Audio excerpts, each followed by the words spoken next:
Okay, so let's talk for a second. So you've been very successful on radio, been successful on TV. You have a full day as it is. You have your radio show in the mornings. You've got your afternoons taken care of on Newsmax. Why add a podcast? Why throw a podcast into the mix? Let's see. How do I put this? Through experience, and through observation, I have noticed that corporate interests, which used to be aligned with the conservative movement, freedom, liberty, prosperity, they have turned. Some of them, actually, a lot of them, under this yoke of woke-ism or some sort of paying homage to the left-wing gods. I have no idea what the hell drives them, but I'm noticing that they are not not as dedicated. They're not dedicated anymore to the principles of the United States Constitution, primarily among them freedom of speech. We are seeing now corporate interests actively suppressing free speech. I'll give you an example. YouTube the other day canceled another one of my podcasts. Why? Out of medical disinformation. Now, they're not going to tell you what that is. They're also, if you debate this theory of man-made global warming, they say, no, we will silence you. There is no debate about the man-made global warming. Theatrical degree comes in handy every once in a while.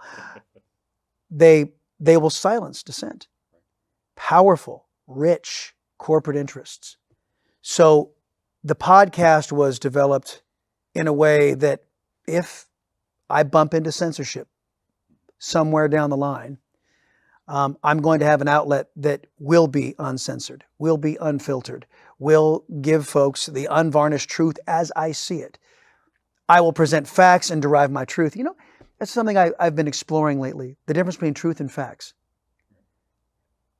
People can look at the same set of facts and derive different truths.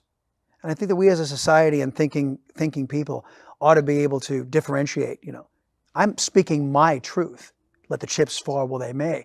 Leftists are speaking their truth. Chips fall where they may.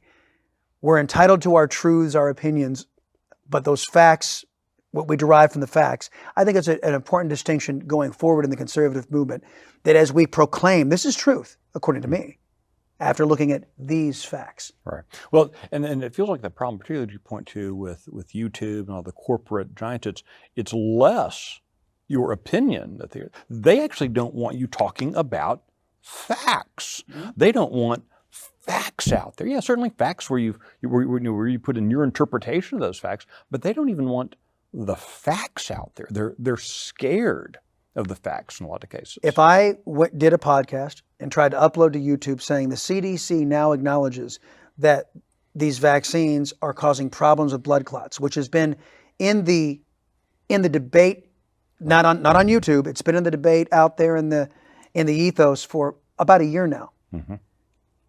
I would get banned from YouTube for even bringing it up because it goes against, it has nothing to do with facts or the CDC or the government guidelines.